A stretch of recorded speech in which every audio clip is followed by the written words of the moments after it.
guys, it's Lauren Yates from Rave It Up here. And if you always wanted to know more about the behind the scenes of musicals and the biggest productions here in Sydney and across Australia, well, we've got your back. Today we've got Ian Phipps coming on the show from IP Publicity. He is a huge publicist that's looked after shows like Wicked, the Book of Mormon, The Wizard of Oz, Grease, PIPPIN, The Rocky Horror Show, and that's just a tiny snippet of all of them. He's even met Dame Julie Andrews. That's amazing, right? So today we really talk in depth about how he got to where he is today and the challenges he faced when he opened his own PR firm. There's so much to cover today, so let's get into it now. Before we get into today's interview, we would like to give a shout out to our Patreons, Irene, Bev, and Michael. If you haven't heard of Patreon before, it is a great way to support us and keep us running and improving. You pick a membership tier that suits you and your budget per month, and in return for supporting us, we'll give you behind the scenes content and free stuff. You don't have to give much either. You can be a part of our Patreons for as little as $4 a month. Just visit patreon.com/raveitup. You can even donate through PayPal if you don't trust other sites. You can do so just through our email, raveituptv@gmail.com. If you have any questions, please do not hesitate to contact us. We appreciate anything you can do to support us. Now, let's get into this interview. Ian, welcome to Rave It Up. It is a pleasure to finally have you on the show. How are you going today? Thanks, Lauren. Oh, good. It's been crazy busy because when the lockdown finished, or when the announcement of the lockdown was finishing, work went from sort of 10% to 110% or 210% within a matter of hours. So it's been nice to have a little bit of a quiet time over Christmas. But yeah, it's been pretty crazy busy since theatre was coming back. Because I heard that you were working on 20 productions just before COVID hit. That's a lot. Is it even more now? I was. And in 2020, I had, I think, 6 major musicals touring Australia and New Zealand and so on. And it was going to be a huge year. And, within minutes, back in March of 2020, everything just sort of disappeared. The Book of Mormon closed in New Zealand a few days after opening. 9 to 5 was 2 weeks out from starting rehearsals. It finished. We had Shrek in Melbourne halfway through the season. It was due to go to Brisbane. We had Charlie and the Chocolate Factory finished in Melbourne, about to open in Brisbane, and it finished its dress rehearsals but hadn't started its first preview. We just announced the cast for The Secret Garden, and Fiddler on the Roof in Yiddish was coming later in the year, and we were about to announce that cast. So it was going to be a very big year, and it went from sort of a huge year to what I call my long service leave, sitting around with nothing to do. Yeah, exactly. But you've been non-stop for so long, so it was probably a little bit of a blessing too that you finally got to relax. Do you know how to do that? Well, I can remember saying to somebody at the beginning of last year, or the beginning of 2020, I would just like a couple of weeks to do absolutely nothing, because whenever I go overseas, I've got to keep working a few hours a day, and whenever I'm on holidays, because I run my own business, it's just up to me, so I've got to keep doing it. And so be careful what you wish for, because exactly. I got a hell of a lot more than a couple of weeks off. I needed it too. Yeah. So since this is your first time on the show, Ian, I'd actually love to kind of bring you back down memory lane and start from the beginning, if that's okay, to get a good idea of how you've made it to where you are today. And I even had to listen to your interview on that podcast, Stages, with Peter Ayers, is it? Yeah. That's right. Amazing interview. And it really helped me prep for this one, which was fantastic. And you mentioned in that interview, you come from quite a big family. You started school at age 4 because your mum had, 4 kids under 5 years old. Feel so sorry for her. How was it hard coming from a big family? Were you always fighting each other for attention? Yes and no. I'm told, I don't remember that, once my younger sister, who was 2.5 years younger than me, came along, I was not very nice to her, because I think I was used to having my parents' full attention, and all of a sudden I didn't anymore. So yes, I think I was a bit of a problem child. That was another one of the reasons why once Mum had me, my sister, and then twin boys, it was a bit much having 4 kids under 5 at home. So she sent me off in the last term. In those days it was 3 terms, at school. We lived at Rose Hill, and it was just up the road to Rose Hill Primary School. So I had one term in kindergarten, and then the next year went into first class, and started school pretty early. So how many siblings do you have in total? Well, I'm the eldest of five. Myself, sister Kim, two brothers, Gary and Graham, and a sister Dale, who was a happy accident 12 years after Gary and Graham.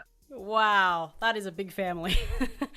And I was actually surprised to hear as well in this interview that you actually studied medicine originally. That is very different from what you're doing now. Did you kind of just pick it because you had to choose something after school, like I guess all of us do, or was there actually some sort of interest there? There definitely was interest there.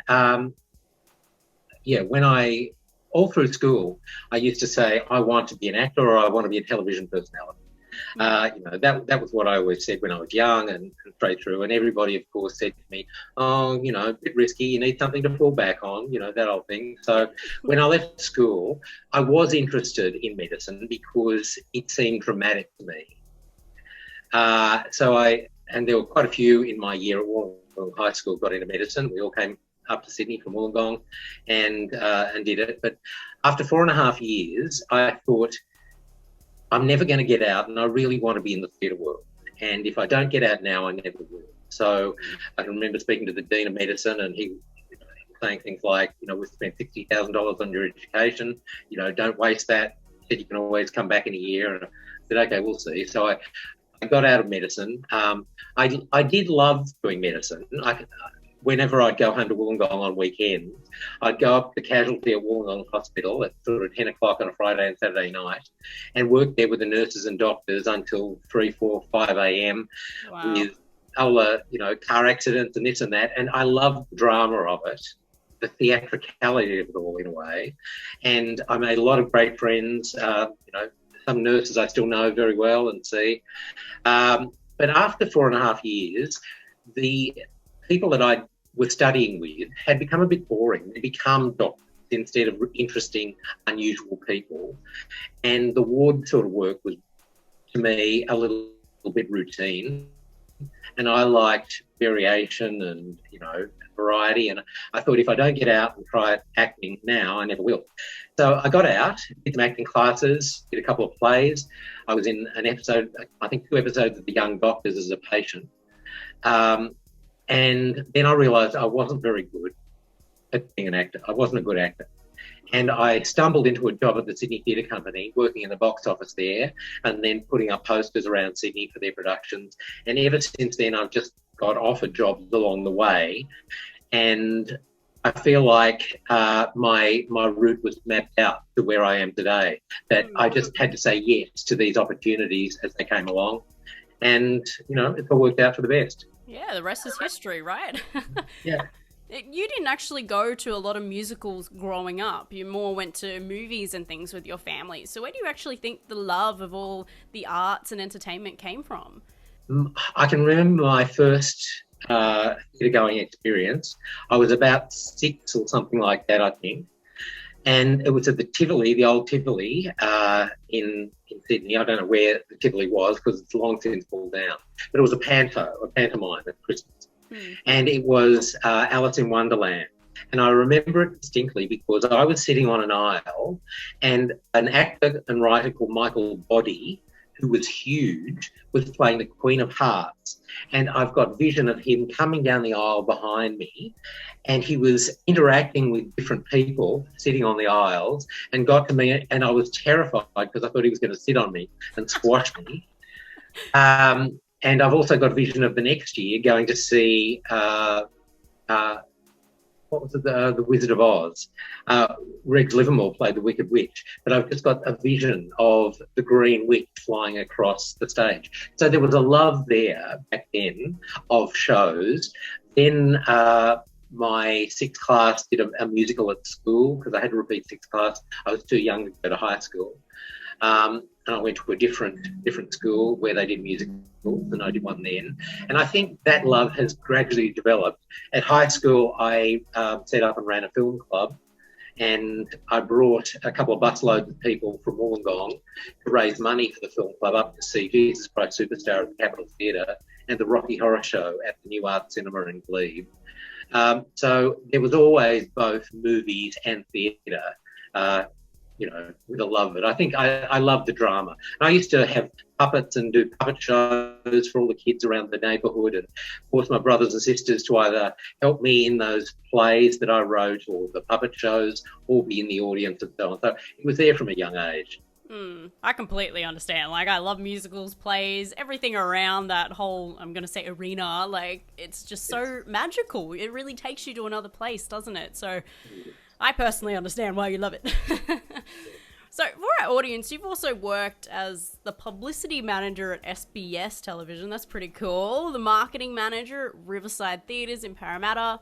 Even you worked at Afters for a while as the publicity and promotions manager. But one thing I found very, very interesting was for 26 years you worked as a film reviewer / entertainment reporter, whatever title you want to call that, at the ABC. Would you ever do that again? Or now that you've got into publicity, you're like, nah, not looking back? No. They were simultaneous for a long time, and I still hop onto programs on ABC Radio to talk about theatre and film and things that I've seen. So yeah, it's an ongoing thing. That all started when I was working for Nimrod Theatre Company as their publicist in the box office, and a friend of mine, Tony Delroy, who I became friends with, was offered the job of doing a program late night on ABC Radio. And it was just Sydney at the start. And he said, well, I need a film reviewer. You go to the movies a lot, you see things, and you can put two words together. Do you want to give it a go? I said, yeah, sure, why not? So, every Tuesday night for years, and the program started in Sydney, then New South Wales wide, and then national. And, I would do films for many years, once a week, and then I started to do video reviews on a Friday night as well. And then after a while, I just didn't have time with my workload to see 3 or 4 new movies every week. So I started to do just DVDs on a Friday night and hand over the film reviews to somebody else. But whenever I'd go to the Helpman Awards or, other big opening nights, from the opening night of Les Miserables or, big musicals, I'd ring in and report in and give a report on the night, a review, or who'd won the awards at the Helpman Awards and things like that. So yeah, that was a long time. It was really enjoyable. That's so much fun, like, just to get a little bit of an insight into, a lot of people just go for the enjoyment of it, but you've kind of got to look at it in a whole different way, don't you? Because you've got to actually review it. Exactly. And, you never know where things are going to end up. Like, from getting to know Tony Delroy, who was off an ABC radio show, then I did that for a long time. And then after a while, because I knew all the theatre critics and film critics, the Sunday Telegraph theatre and film critic said, listen, I'm going away for a couple of weeks. Would you fill in writing for the Sunday Telegraph? So then Fantastic. For 10 years, I was a casual fill-in reviewer for Sunday Telegraph, for movies or for theatre and so on. And then through that, I also got to know Margaret Pomerantz from the movie show on SBS. And while I was at the AFTRS, she and I co-produced a TV series together. There was a series of film critics forums. And then she offered me a job at SBS as production manager at the movie show. And then the publicist for movies, and the movie show left at SBS. So then I moved over back into publicity where I'd come from before. So you just never know where things are going to end up. When you say yes to something else, it'll just lead to many other different jobs or opportunities. Absolutely. And in this industry, it is about who you know, isn't it? And then it kind of just turns into, especially for you, a snowball effect. Exactly. It's always who you know and being at the right place at the right time. Yeah. Which has probably, I'm guessing, helped your business as well. So you've been the director of your own boutique PR firm. I love calling it boutique PR, IP Publicity, since 2009. When did you realize that you wanted to actually start your own firm? That's such a big step. A lot of people are probably just happy just working for someone else, but that's scary. I'd never really thought about it very much.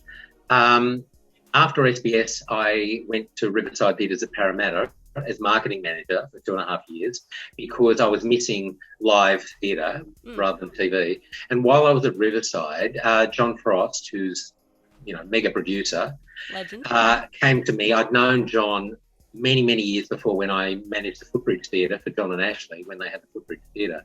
And John came to me and said, listen, I haven't found a publicist in Sydney that I really like. His previous publicist, Judith Johnson, who had taught me the publicity business, and I'd worked for her off and on for many years, Judith had died just before Priscilla opened. And John hadn't found a publicist that he liked. So he came to me and said, listen, if you want to go out on your own, I could give you the Sydney publicity of Wicked and a national tour of Chicago, and they'd probably pay your bills for the first year. Wow. So why don't you give it a go? And I thought, well, I'd paid off my mortgage at that stage. I didn't have a lot of expenses. I could just work from home in the office at home. And I thought, well, I'll give it a go. If it doesn't work, I can go out and get a job as an usher or in the box office, or, do anything again. So I gave it a go. And, whatever it is, 13 years later, I'm still here. Wow. So you did have a real love for it, and you could actually run it the way you wanted to as well. I could. I do love publicity. I think people, it just suits me. I love the interaction with cast and crew and the production. I love working in media, which is where obviously a lot of my career has been as well. And so it's the interaction of the two and marrying up opportunities for both media and a production.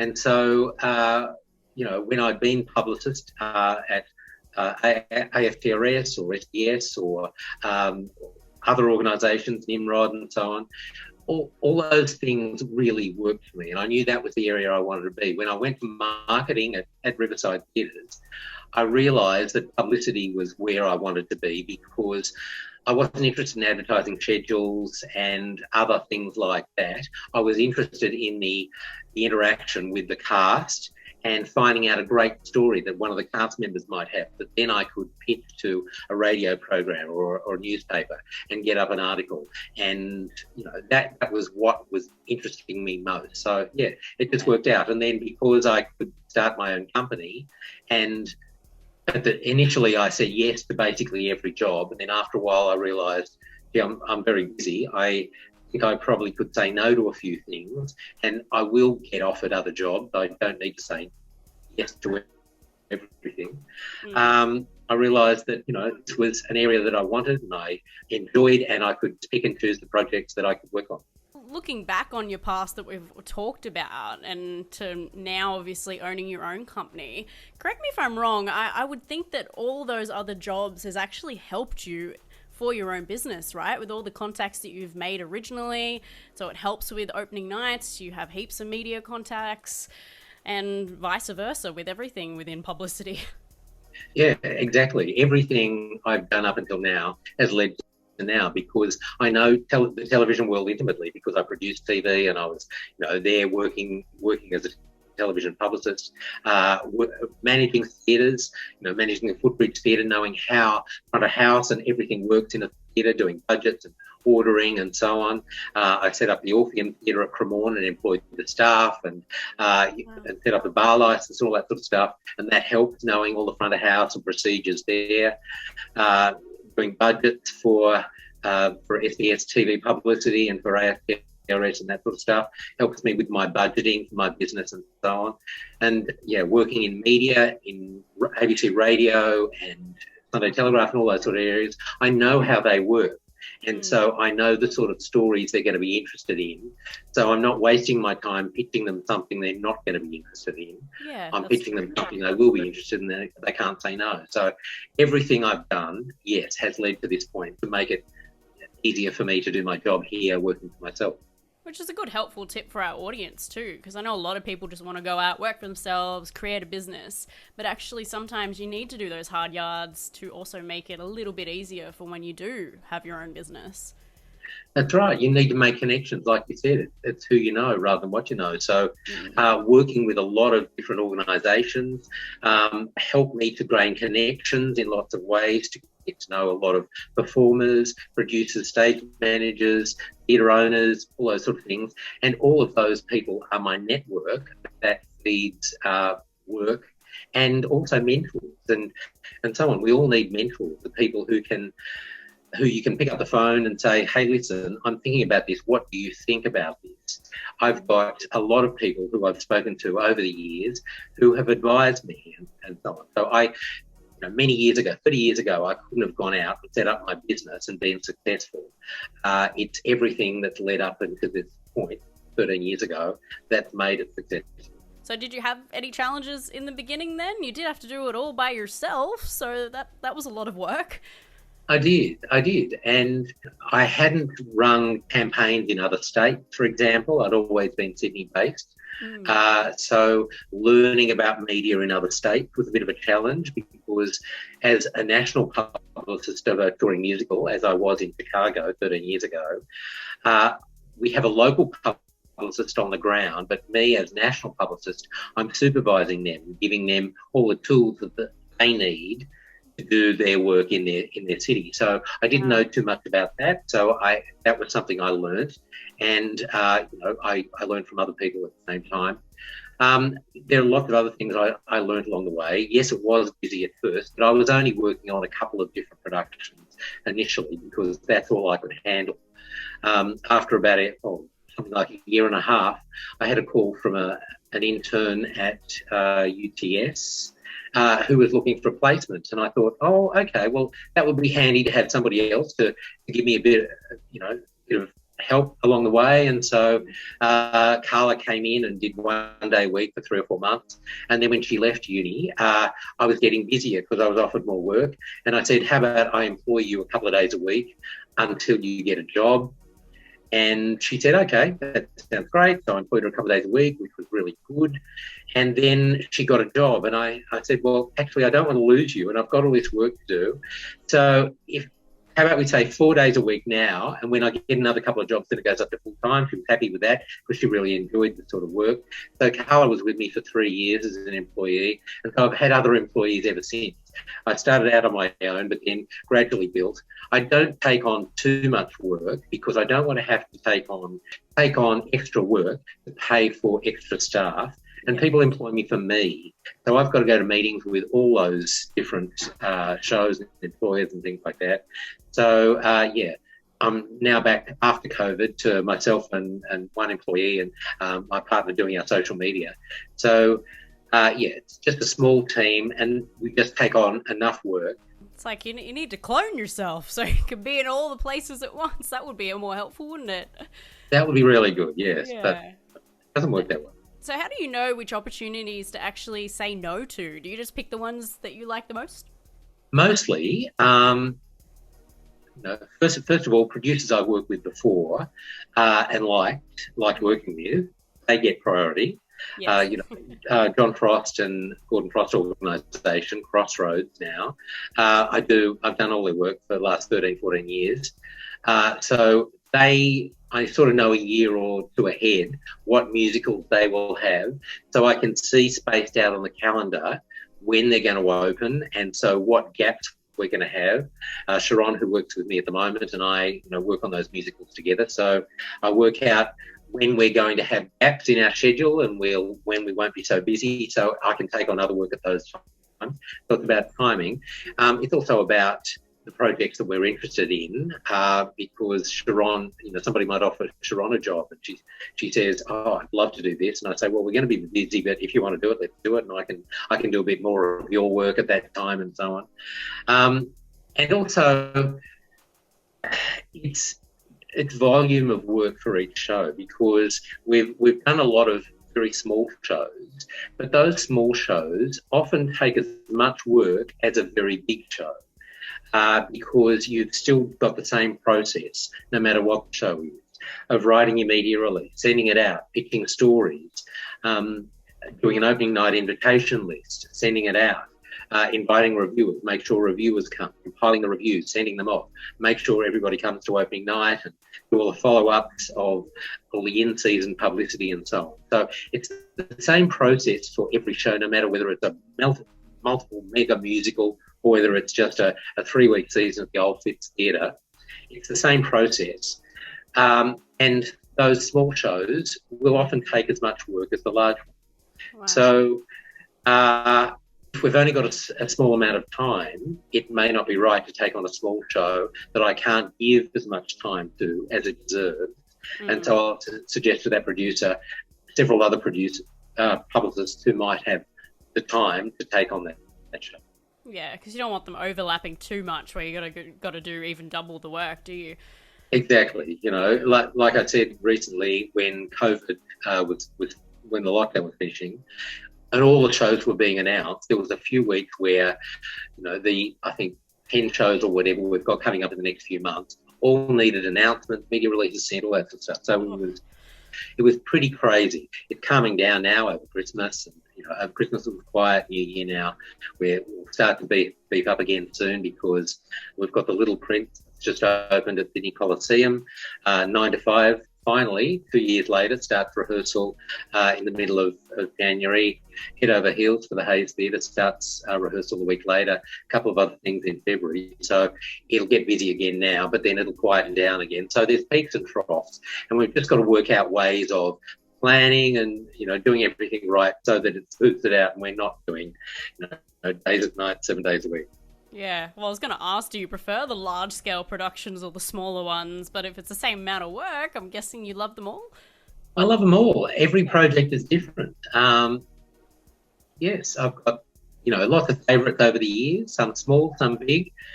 But yeah, some projects are more difficult than others because they may not have really good angles and hooks to get publicity for. Some may have no budget at all. So, you know, we can't set up a photo shoot with the cast.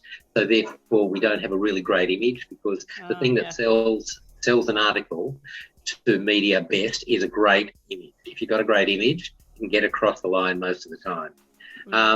Some shows, if they're a one-person show, then there's only one actor to do interviews. You know, there might be a director and others, but usually media are only interested in talking to the actor. So if there's only one actor, you can't really give them an exclusive to multiple media. So that makes that more difficult to get up a lot of stories and so on. So there are a lot of factors in how easy or difficult a show is. The big musicals I love because I love seeing a show that sweeps me away and takes me to another world, and I've got emotional engagement too.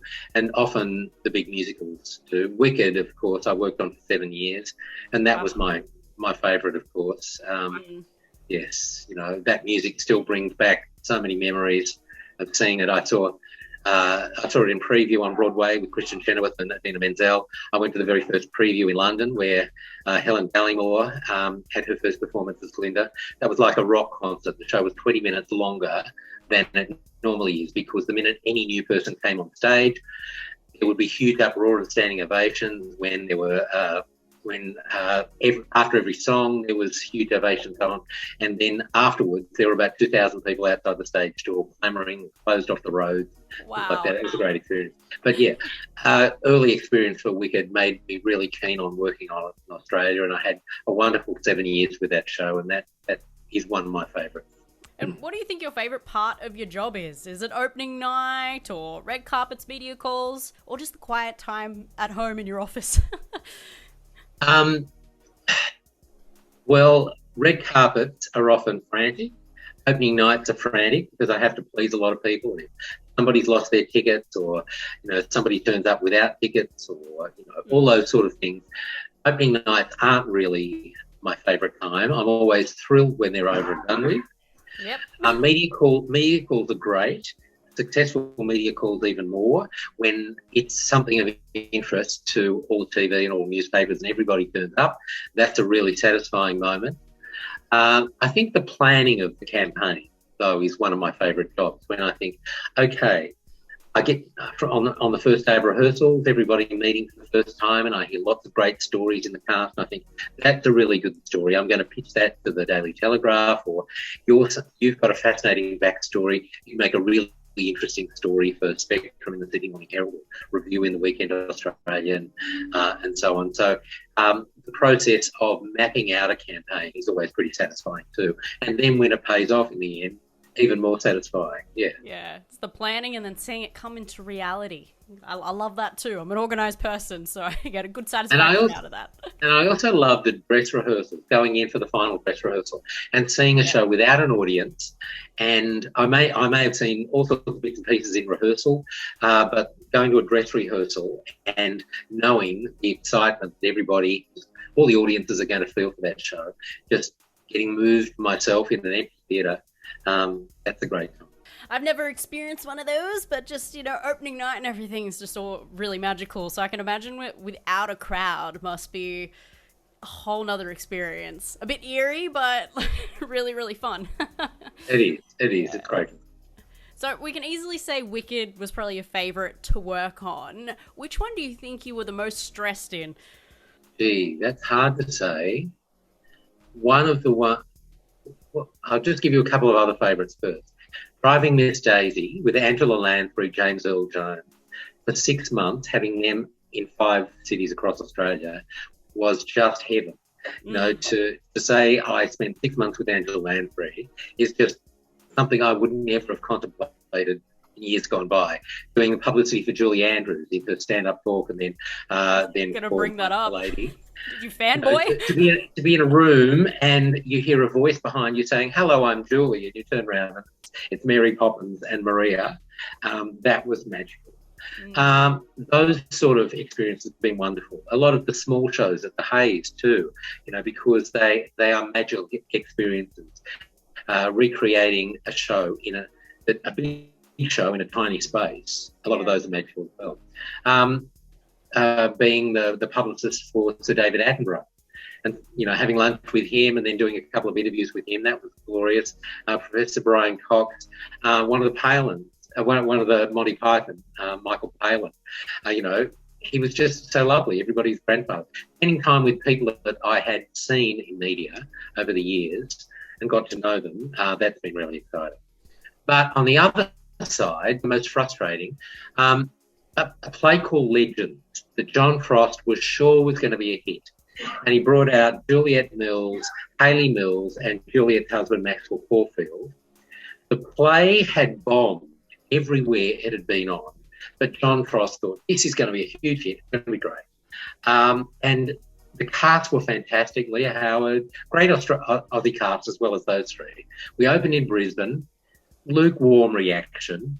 Came to Sydney, lukewarm reaction again. And it was really hard to sell that show because, one, people knew that the show hadn't done well overseas, so they were a bit wary about the show. And two, those 3 stars hadn't really been in the public consciousness for a long time. So they weren't as media friendly and savvy as a lot of others are, but I didn't get many requests for them. So there were huge expectations, and I found it very hard to acquit those expectations. So that one was a bit frustrating, and that wasn't so easy. Very stressful for you. Yes. But speaking of stress, how do you manage it, especially when you have so many productions on at the same time? Are you still looking after yourself too? I don't tend to show stress. I'm pretty level-headed most of the time. Maybe I hold it all inside. As long as I get lots of sleep in, I can cope with anything. If I get my 7 or 8 hours sleep every night, I'm fine. I can cope with anything. I usually go to bed late at 12 or 1. I like to sleep in till 8:30 sort of thing. If I get a good amount of sleep in on weekends, a couple of nights at home a week just to watch the TV. Watch TV murder mysteries. I love good murder mysteries and that sort of stuff. Those sort of things. Stress, but I don't tend to hold my stress too much. Oh, good. You're perfect for this industry, man. You always seem like a very calm man, so perfect for you. Yeah. Even with the stress of COVID and lockdown and everything. I'm lucky that way. Yes. Yeah, very, very lucky. So, as you mentioned, 9 to 5 musical on at the moment, and the other one, which was the Prince, I've forgotten what it's called. The Little Prince is on at Sydney Coliseum at the moment, West HQ, and that's a French company that have come to Australia to perform it, and it goes from here to Broadway. It was on at the Sydney Opera House in June last year, sellout season there, and most people know the book, The Little Prince, but this is a magical visual feast with lots of circus tricks and cool. beautiful visuals and so on. That's on at the moment. 9 to 5 is about to start rehearsals. Finally, we open in Sydney and then travel around the country. Fabulous cast there with Marina Pryor, Casey Donovan, Erin Clare, Eddie Perfect and Caroline O'Connor. A great ensemble. We'll be opening Cinderella, Rodgers and Hammerstein's Cinderella, for the first time in Australia. That was originally written for Julie Andrews for television in 1957 and was the highest viewing television show for many, many, many years on television. Then in 2013, the Rodgers and Hammerstein organisation thought, well, it's about time it was on stage. There'd been a number of incarnations. Most well-known is Brandy and Whitney Houston's version that's on Disney Plus at the moment. But the Rodgers and Hammerstein version of Cinderella had never been on stage. So they got a writer, Douglas Carter Bean, to update it all to a very contemporary take. It did a huge business on Broadway in 2013, national tour around the US, and after a slight delay, it's coming to Australia, opening in Melbourne and then Brisbane and then Sydney throughout this year. So that's the next one with, again, a great cast, beautiful great cast. Fantastic. Sounds like you've got a very busy 2022. But a fun 2022, I think. Good, yeah, really good shows in there. And luckily in 2022, I've got a pile of holidays that I was supposed to take in the past 2 years that have all been delayed or cancelled and so on. So I've got a few holidays lined up in between the different shows. That'll help me get rid of the stress too. Oh, good. Where are you going to go? I've got a few days on the Gold Coast with friends in March. I'm on the Ghan over Easter. I've always wanted to do the Ghan, and my partner's never been to Darwin, so we'll do a trip down there. In the middle of the year, June, we're off to Hamilton Island, which I was supposed to do in December, but we weren't allowed to go to Queensland, so that one got postponed. In September, we're doing a river cruise through Europe for 15 days. Ooh. From Amsterdam to Budapest. That's again been delayed twice due to COVID. And then a Fiji trip that we were supposed to do last year has been delayed. That'll be November this year. So, 5 trips, and that'll get rid of all the delays and cancellations and free vouchers that we've had for the past couple of years. And that'll help with the relaxation. Yes, enjoy the relaxation. So what happens in those times? Does your staff just keep doing all the shows and the publicity, or is nothing on at those times? I make sure I time them in between openings of shows when things are going to be quiet anyway, and I won't take on too much work while those moments are on. But Sharon's here and she'll be here working. But also, while I'm on the Gold Coast, Hamilton Island, I'll log in every day, and it's the way of your own business. You're never off. So you've got to log in and answer a few emails and fix a few problems and that sort of stuff. But hopefully there won't be too many of those. Yeah, good luck. Hopefully there's not many, and just enjoy the time off. I'm jealous. Oh, come on. You'll have a holiday or two, I'm sure. Eventually.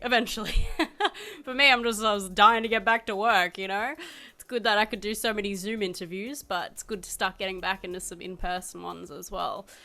But Ian, this has been amazing just hearing about your career, but would you like to end the interview with a little bit of a game? Sure, fire away. Yes, well, it's a really fun game. It's called the 2-minute hot seat. And what I do is I ask you various questions, and you just have to pick your preference. So it's like dogs or cats, singing or dancing. And you have to answer as many questions in 2 minutes as possible. And then when we finish, we'll see where you sit on the leaderboard up against everyone else that's played the game on the show. And is there a prize? Is there a prize for the top end? To know that you're the winner? Okay. All right, good. No prizes yet, but I like that idea. Okay, People just love the competitive element. Yeah. Yeah. All right. And it was funny when I was just having a look at the shows you have done. There's been a lot of people on my show that have played it that you kind of verse, which would be really fun. I know that you did the publicity for Todd McKenney's show, singing Peter Allen. He answered 40 questions in his first go, which was just over the phone. 40 questions in 2 minutes. Yes, and 66 on the second time he came on the show, because that was in person, that one. Ainsley Mellon from PIPPIN, he answered 49, so Ainsley's in Cinderella coming up this year. Yes, and Rob Mills, he answered 34. So Great. we'll see who you beat this time. Gee. No pressure. Set the bar high. Setting the bar high, yes. Okay, are you ready? I'm going to get the stopwatch out. This is a great way for everyone to get to know you better, too. All right. Okay, here we go in 3, 2, 1. Facebook or Instagram? Instagram. iPhone or Samsung? iPhone. Apple or Android? Apple. Rap or rock? Rock. Rock or pop? Pop. Pop or country? Pop. Beach or mountains? Beach. Beach or pool? Beach. Skiing or snowboarding? Neither. But skiing. Comedy or action? Sorry? Comedy or action? Comedy. Blondes or brunettes? Blonde. Sweet or salty? Sweet. Sunglasses or hat? Sunglasses. SUV or convertible? SUV. Mac or PC? PC. PlayStation or Wii? Wii. Singing or dancing? Singing. Dogs or cats? Dogs. Italian or Chinese food? Chinese. Summer or winter? Summer. Kim Kardashian or Scarlett Johansson? Scarlet. Absolutely. Johnny Depp or Will Smith? Johnny Depp. Mall or online shopping? Mall. Ice cream or gelato? Gelato. Cinema or home movie? Cinema. Cake or cookies? Cake. Cookies or cookie dough? Cookies. Family or friends? That's tough. Family. Football or soccer? Football. Christmas or your birthday? Christmas. Night or day? Night. Bus or train? Train. Straight or curly hair? Curly. Eye color blue or brown? Blue. Vampire or werewolf? Vampire. Texting or calling? Texting. Sydney or Melbourne? Sydney. Friday or Saturday? Saturday. TV or movies? Movies. Starbucks or Glory Jeans? Glory Jeans. Snow or surf? Surf. Harry Potter or Twilight? Harry Potter. Family Guy or The Simpsons? Simpsons. McDonald's or Hungry Jack's? McDonald's. And we're out of time! No. Oh, how many questions do you think you answered in that time? Maybe 40? Ooh, very, very close. And I remember you were saying 40 was a lot. So Todd McKenney answered 40, and you have answered 44. So you've answered 4 more questions. You beat him. Woo! Oh, wow. Okay. And you beat Rob Mills. There were some really tough ones in there because family or friends. How can you possibly go? I know. It's a good stump one, isn't it? It makes you stop and it makes other people win. But not being a sporting person, soccer or football, it doesn't really matter to me. No. Neither. Yeah, exactly. Some people say that too. Same with the skiing or snowboarding. I don't care, whatever. I don't like either. But and Ainsley Mellum answered 49. So maybe if you didn't stump on the family and friends, maybe you would have beat him. Now, we are unfortunately getting to the end of the interview, Ian. But as a closing statement, and was probably the most important question, a little bit more serious now, knowing what you know now, what would you tell your 14-year-old self?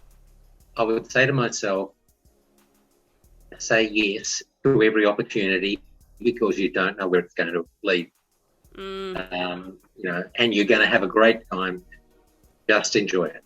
Yeah, absolutely love that. That's good advice for all the young listeners too. Just say yes to everything, all the opportunities. Grab every opportunity you can. Absolutely.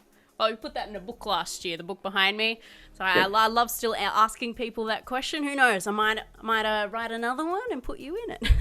Right. Absolutely, you can have it. Oh, fantastic. I love having all of this amazing advice just in one book for all the younger generation. It's fantastic. Starting to put it in schools too. So that'll be my... I started doing that before lockdown happened, and then I got to start doing it again now in 2022. Yep. But before we go, if our listeners would like to contact you or find out what you're up to in the future, check out any of the shows, where should they go? Go to my website, IP Publicity, my initials, Ian Phipps, ippublicity.com.au, and it's got a list of the shows there and a contact form to come to me. So, yep. And who knows, you might need some more interns. The interview could help. Absolutely. Well, we usually get a couple every year of people, and some of them I've employed in the future, and some weren't interested, but yes, always happy to have it. Oh, good. Kind of paying it forward too. It's fantastic. Exactly. And you really paid it forward today, so thank you very much, Ian. I really loved having you on the show. Finally, I think it's been, a couple of years in the making? Something like that, yeah. Yeah, but you're welcome on any time in the future, okay? So if you want to come back on, chat about anything, I am here. Terrific. Thank you, Lauren. And you're welcome. All the best for a wonderful new year. Well, I hope you all enjoyed today's interview. If you'd like to check out any of our other interviews, please visit our website, raveituptv.com. And there on our website as well, you can go check out our book, Knowing What I Know Now.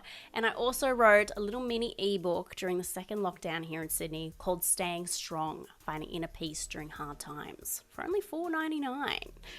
And if you want to also get some really cool behind the scenes and bonus content of Rave It Up and also further your support for us, please check out patreon.com/Rave It Up. You can pick a membership tier that suits you and your budget for as little as $4 a month. And in return, you'll get some really cool stuff. But thank you so much for watching today. Please share it with your friends and we'll see you in the next video. Bye guys.